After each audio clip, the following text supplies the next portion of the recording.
कार्तिक खंडाळे या 10 वर्षीय मुलाच्या हत्या प्रकरणाचा सीआयडी तपास करावा या मागणीसाठी अरणगावच्या सरपंचासह गावकरी आक्रमक झाले आहेत। सोलापूर पुणे महामार्गावर 1 तास रास्ता रोको आंदोलन करून अरण ग्रामस्थांनी पोलिसांनी पारदर्शी तपास करण्याची मागणी केली। आंदोलनात मनसे वंचित बहुजन आघाडीसह सर्वच राजकीय पक्षाचे पदाधिकारी सहभागी झाले होते। या रास्ता रोकोमुळे वाहनांच्या लांबच लांब रांगा लागल्या होत्या। की पोलिसांनी तपास योग्य दिशेने केला नाही म्हणून हा मुलगा मयत झाला। जर अविनाश पाटील यांच्या डॉकूचा फुटेज 16 तारखेला चेक झाला असता इतर फुटेज सारखा तर हा मुलगा कदाचित आता पीएम रिपोर्ट मध्ये कळला आपल्याला तो कधी त्याचा मर्डर झाला नाही। परंतु 16 तारखेला जर ते फुटेज चेक झाला असतं तर कदाचित आपल्या सर्वांचं भाग्य सावतामाळ्याचा आशीर्वाद आपल्याला की तो जो कार्तिक आहे तो जीवन सापडला असता। पण दुर्दैव आपलं की आपल्या गावातील 1-2 कॅमेऱ्याच्या वायरी तुटल्या होत्या उसाच्या गाड्या वगैरे जाऊन, त्याच्यामुळे तिथं तो दिसला नाही आणि बरोबर अविनाश पाटलाच्या डॉकच्या त्या सीसीटीव्ही मध्ये तो 19 तारखेला 5-5:30 वाजता सापडला। असो तर मित्र हो, आपण आज यासाठी जमलेलो आहोत की अजून पोलीस यंत्रणाने सखोल खोलावर जाऊन ह्या गोष्टीचा तपास करावा आणि घरातील असू द्या, दारातला असू द्या, नाहीतर बाहेरचा असू द्या, त्याला कठोरातली कठोर कारवाई झाली पाहिजे। त्या नराधमाला फाशी झाली पाहिजे अशी आमच्या सर्व संघटनाची मागणी आहे। पोलिसांनी या घटनेवरती मुळात जाऊन पोलिसांनी ह्या गोष्टीच्या मुळात जाऊन अजून आरोपी निष्पन्न होतेत का हे पण बघणं गरजेचं आहे। ज्यावेळेस आपण सर गेलतो पोलीस ठाण्यामध्ये एकच आरोपी निष्पन्न होता आणि त्याच्यावरच त्यांनी हे केलं की बाबा हाच कबूल झालाय त्यानंच मर्डर केला असा हा सांगतोय मग।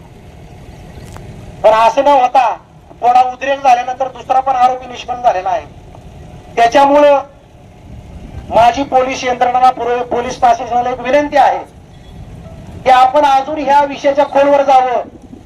आमच्या मनामध्ये शंका आहे, आम्ही काय पोलीस नाही, तुमच्यासारखा आमचा अभ्यास झालेला नाही किंवा आम्ही काय 4 पुस्तकात याची पोलीस खात्यातली वाचलेली नाही, पण आमच्या शंका आहेत, गोळ्या बाबड्या शंका आहेत, आमच्या भावना आहेत। या भावना आम्ही तुमच्यापर्यंत पोहोचवण्याचं काम केलेलं आहे आणि या रस्ता रोकोच्या माध्यमातून आज पोहोचवण्याचं काम करतोय।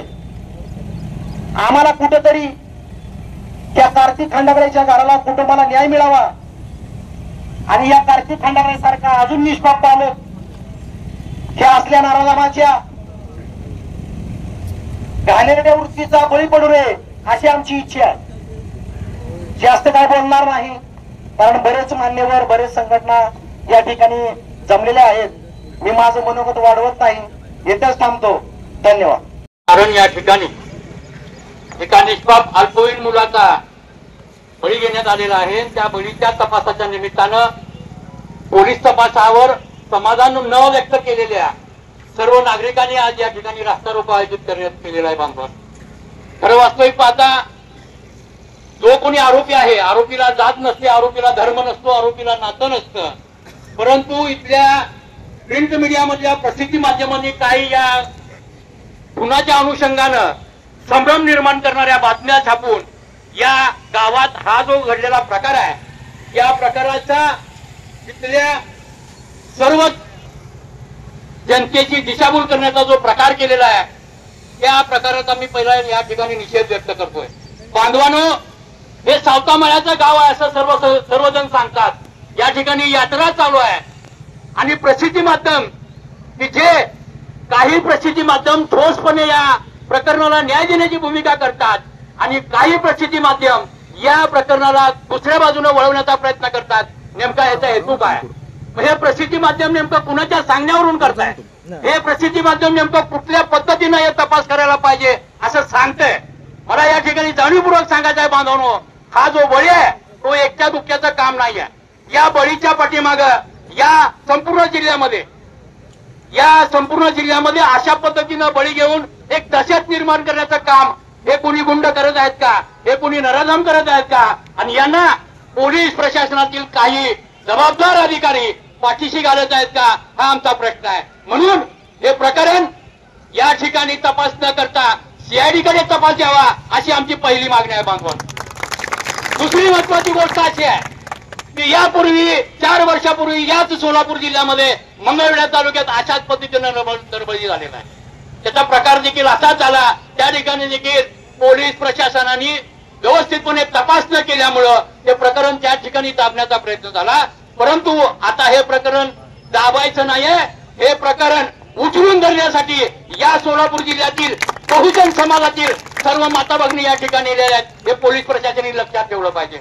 आम्ही कायदा हातात घेणारी माणसं नाही, पण ज्या बापाने आम्हाला कायदा सांगितलाय त्या कायद्याच्या बाजूनं लढणारे आम्ही शाहू फुले आंबेडकर चळवळीतले जे सेवक आहोत त्या सेवकांचा आवाज आहे. आणि आवाज या महाराष्ट्र सरकारपर्यंत गेला पाहिजे. कारण एखाद्या गोरगरीब मोलमजुरी खाणाऱ्या माणसाच्या अल्पवयीन मुलाचा जर असा बळी घेतला जात असेल आणि तोही मुलगा अल्पवयीन आणि मागासवर्गीय आहे, या महाराष्ट्रामध्ये जाणीवपूर्वक या ठिकाणी सांगतो की मागासवर्गीयाच्या मुलावर, मुलीवर, महिलेवर, पुरुषावर अतोनातपणे हाल आणि अन्याय अत्याचार होत असताना ही अन्यायाची परिसीमा गाठणारा, अन्यायाचा कहर करणारा, मानवतेला काळीमा बसणारा असा हा जो प्रकार झालेला आहे, या प्रकारामध्ये पोलिसांनी न्यायनिष्ठुरपणे जर काम करत असेल तर आम्ही या ठिकाणी गबसतर नाही.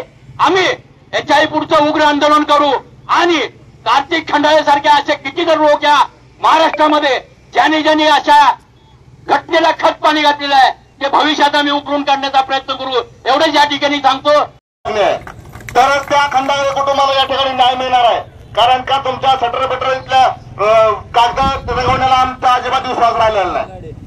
त्यामुळे येणाऱ्या काळामध्ये या महाराष्ट्रामध्ये ज्या ज्या ठिकाणी अशा घटना घडतात त्या त्या ठिकाणी फक्त रस्त्यावर उतरायचं, आंदोलन करायचं आणि संघर्ष करायचा एवढं काम या ठिकाणी राहणार नाही मित्रांनो. आता यापुढचं आंदोलन अधिक तीव्र करू आणि या समाजाला न्याय मिळवून देण्यासाठी आम्ही शेवटपर्यंत प्रयत्न करू एवढी त्या ठिकाणी इच्छा अपेक्षा व्यक्त करतो आणि थांबतो. धन्यवाद.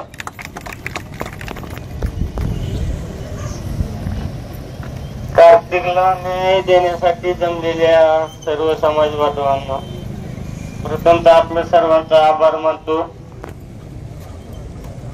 धन्य ते आरण रत्नाची खाणं अशी एक चौथा महाराजांची म्हण आहे. त्या रत्नांच्या खानांना माझी एकच विनंती आहे की ह्या गावात फक्त एकच रत्न राहायला पाहिजे की सावता महाराज. उद्या कुठलं बी महाराज येतील आणि काय पण करतील, आमची रस्त्याच्या कडेला आहे. उद्या महाराज ही आमची लेकरं नेते. आज लेकरं आम्ही त्याच्या बाहेर रस्त्याला आणली नाही. शाळेत जायला ह्याच्या आधी सायकलीवर पाठवायची, काय करायची, आज आम्हाला न्यायला आणायला बाई तुम्ही बोलायचं राहिलाय का? राखला भिवून भिवून थांबलं का काही बोलायचं तुम्ही? हा कसं काय भिवून आम्ही हाय. हा जर असं जर कोण नवं महाराज जर ह्या रत्नांना माझी गावकऱ्याची जी रत्न आहे आरण मधली ह्या रत्नांना एक विनंती आहे की एकच महाराज राहू द्या गावात, बाकीची महाराज निटून देऊ नका. एवढे बोलतो आणि आलेल्या महिला भगिनींचा आणि सर्वांचा आभार मानतो आणि थांबतो. अतिशय निंदनीय आणि दुर्दैवी घटना अशी घडलेली आपल्या कार्तिकचा निष्पापपणे खून केला. या सर्व गोष्टी चालत असताना आपण गेले 8-10 दिवस झालं मुंडणी, मारण आणि पंचकृषी नव्हे तर तालुका जिल्हा हादरून जाणारी गोष्ट आहे. फक्त एकच सांगतो मी की ही गोष्ट कुठल्या समाजातली, कुठल्या जातीतली, कृषी घडली ह्याच्यापेक्षा ही गोष्ट अतिशय चुकीची घडली. आणि चुकीची घडत असताना आम्हाला मान्य आहे कायदा प्रशासन आपलं काम करतंय, त्यांनी त्यांच्या पद्धतीने काम करावं. परंतु साहेब ह्या गोष्टीला वेगळी दिशा मिळू नये आणि त्या कुटुंबाची बदनामी होऊ नये. प्रसाद बांधवांना पण माझी विनंती आहे, पत्रकार बांधवांना पण, आपण ज्या ज्या वेळेस बातम्या छापताय, आपण ज्या ज्या वेळेस बातम्या दाखवताय त्या त्या वेळेस थोडा विचार करून बातमी दाखवा. आज ते लेकरू गेलंय आणि विनाकारण त्यांच्या कुटुंबावर चारित्र्याचा संशय आज आपण या माध्यमातून दाखवताय. आज आता सांगितलं की धन्य ते आरण रत्नाची खाणं ही संजीवनी समाधी सावता महाराजांची या ठिकाणी इथे न्याय तर 100% मिळणारच आहे. जरी कुणी ही घोषणा घडलेली केलेली आहे त्याच्यावर प्रशासन तर त्याला हुडकून काढणारच आहे. परंतु आपण सगळ्यांनी त्या कुटुंबाला वेदना होऊ नयेत अशा कुठल्या गोष्टी करू नये.